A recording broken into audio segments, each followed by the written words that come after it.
Hey, lovers. So we have another great show today. Thank you so much for coming by the Ask Diva podcast. Get a commercial going, and we're going to go right into the broadcast. So you can follow me on social media at Miss Diva for you. That is my handle on Twitter, Instagram, and Facebook. MZDEEVA, the number 4YOU. You also can go to the Facebook page, hashtag ASKDEEVA. You can also find that page on Instagram, hashtag ASKDEEVA. For all things Diva, go to askdiva.onuniverse.com. Thanks, everyone. A friend to tell another friend to tune into the Ask Diva show. So the question submitted today was how to survive the relationship after prostate cancer, right? So this is how it comes in. Your partner lost the need to have sex and your relationship is going to pieces. So Diva, what do you do to make the relationship or the marriage work? One thing that probably will sum it up and be like, we don't even need to continue the conversation on this one, is that couples have to remember the key part is when you're in a relationship, and especially when you have made the relationship move on and you're now in a marriage, you have to remember that you have to endure whether the person is healthy or whether the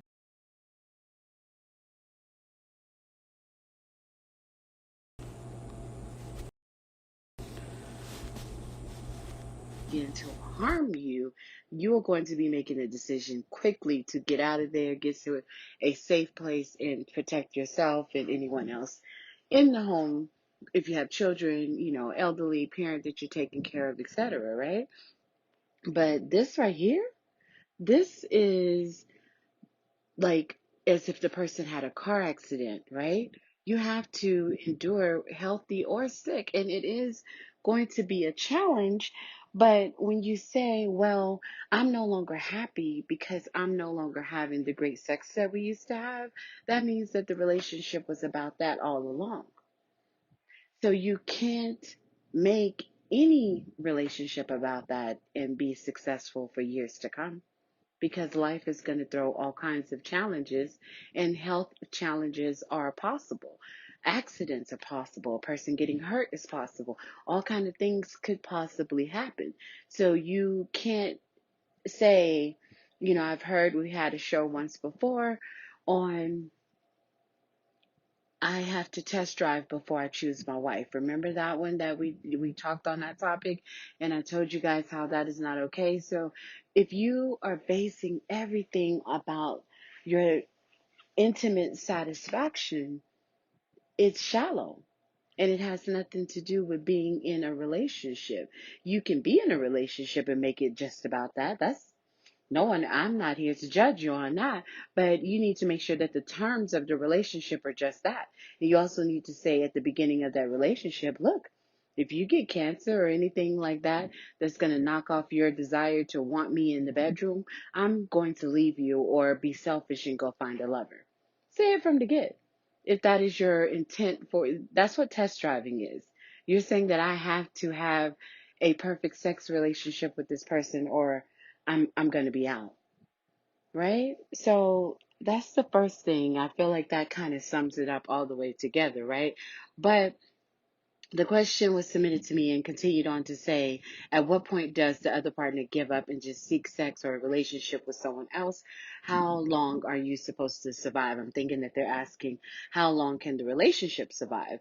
So can you go a year without sex with your spouse or your boyfriend if he had prostate cancer and he stays next to you in bed, not feeling the need to have sex? What actions are there to take? Your needs or their needs to get better and heal and feel like a man should feel about and again this person is married, so he goes on to say the husband is not saying he doesn't love her or doesn't want to have sex, it's just not there.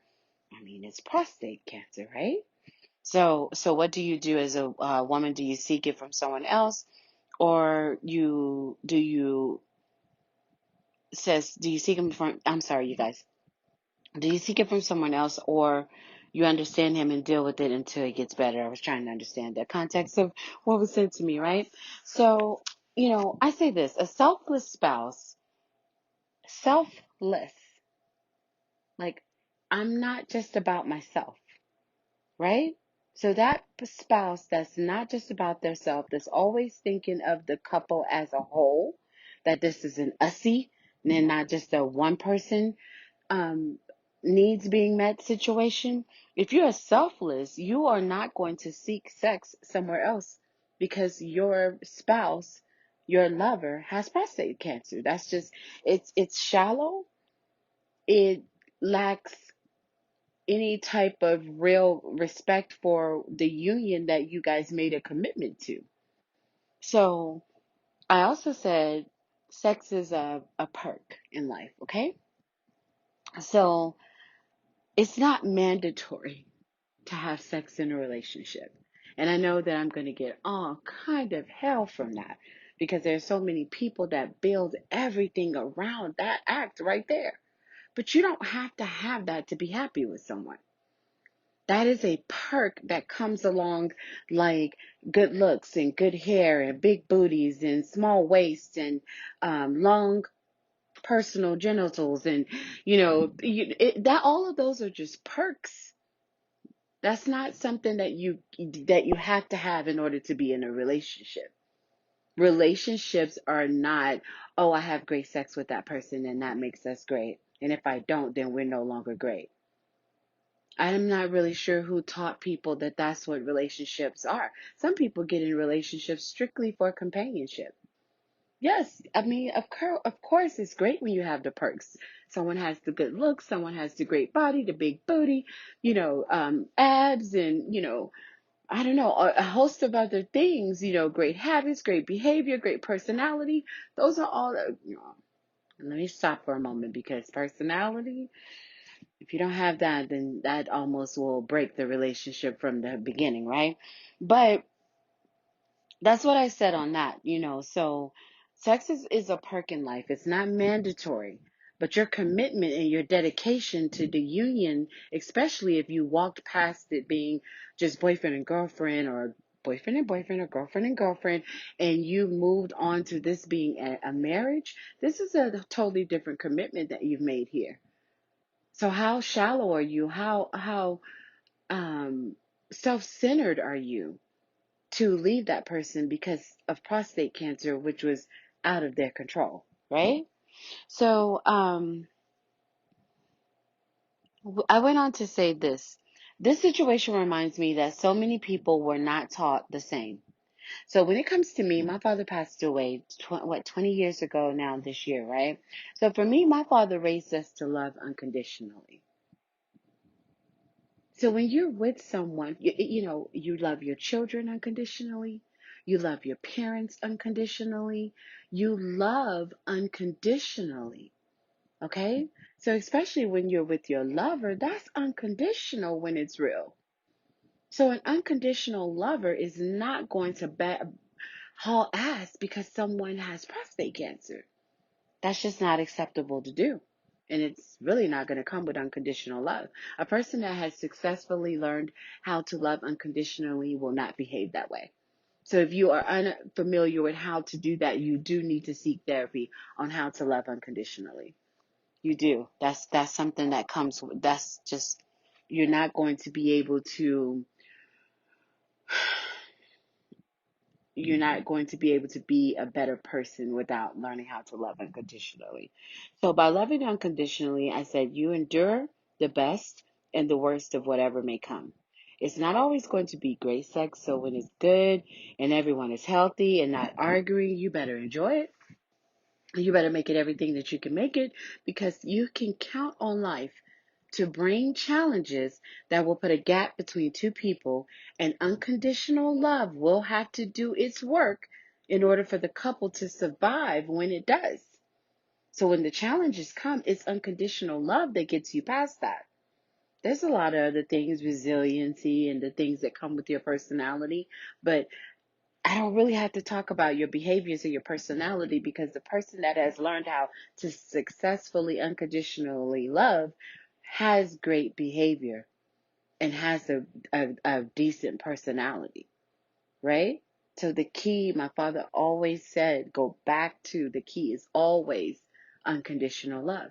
When we learn, we can vent, we can be upset, we can say, I'm not happy, we can say, I'm not satisfied. You can do all those things and still be an unconditional lover, but you can't push somebody away over prostate cancer and be a successful unconditional lover.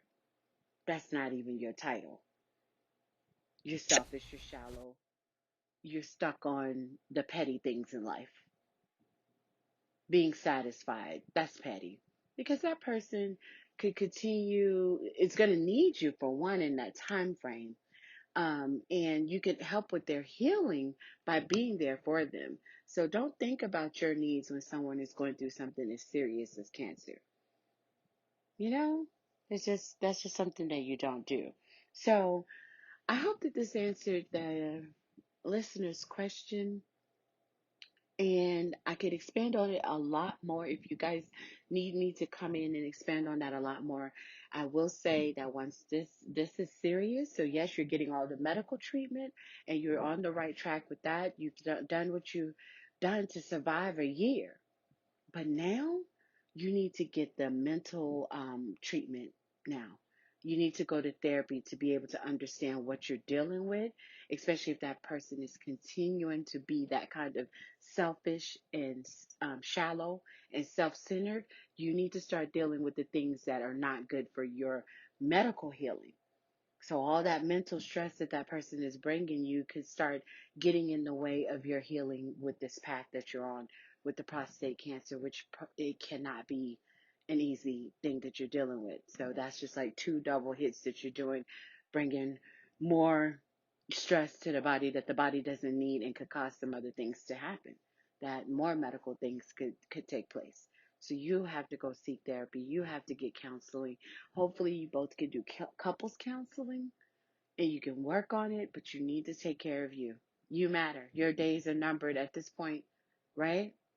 We can't control the things of something like cancer, so you matter more. That person is being selfish and self centered. You matter. So you unconditionally love that person at a distance and go get your counseling and your help. And if she's listening, you need to get some counseling to figure out how to be that person that you committed yourself to be when you walk down the aisle and signed a paper to say, this is my spouse. Right? So I hope that I answered that. Did the best that I could with that one.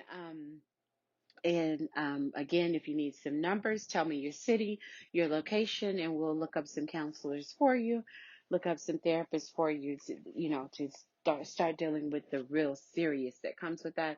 And hopefully you have the resources in your community to take, to be able to reach out to seek help on a deeper level for that, right? All right, you guys, that's all I have on that one for today. Coming back with the next few topics that are coming up, we have your young children should not see you fuss and fight with your spouse. Yeah, so I'm going to touch that one. And all couples are not for marriage, and that's okay. All couples are not for marriage. Cohabitation does work. Okay, so everybody doesn't have to go running and being a bride and a groom to make things work. So we're going to be on that topic also. And why can't women just adjust to the fact that all men cheat? Is another fun fact that's going to be coming up. So thanks everybody playing a commercial here. Thanks everybody for being a part, supporting, listening. Tell your friend to tell another friend to tune in to the Ask Diva show. Hey, Spreaker fans, your follows and likes are appreciated. So please go over there and make sure that you click follow and that you like this episode. Please leave a review if you can. I appreciate all of the love. Hey, lovers. So we're going to conclude the show with a addition that was added on this. So the question was sent over. I'm not sure.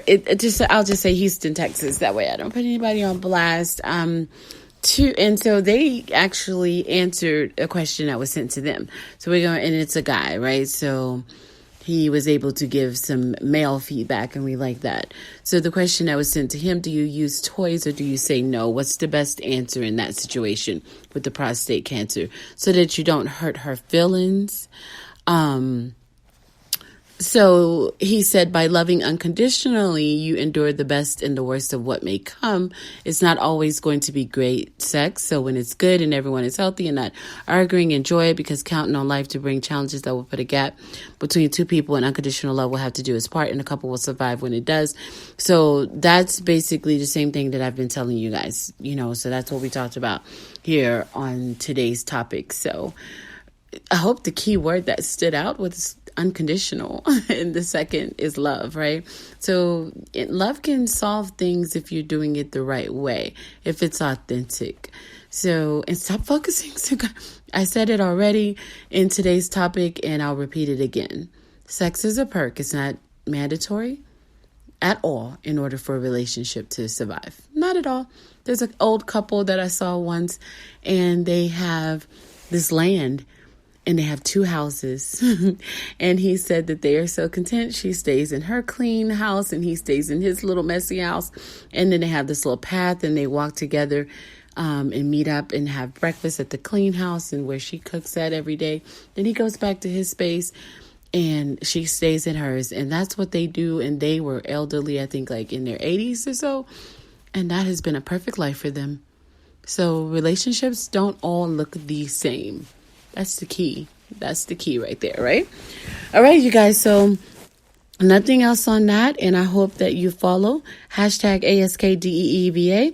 Join us, Smoothie Challenge, March 1st through March 31st. You can go to Twitter, MZDEEVA, 4YOU, or over on Facebook, ASKDEEVA. So #ASKDEEVA page, and you can find out more information on joining the Smoothie Challenge. All right, you guys have a great one.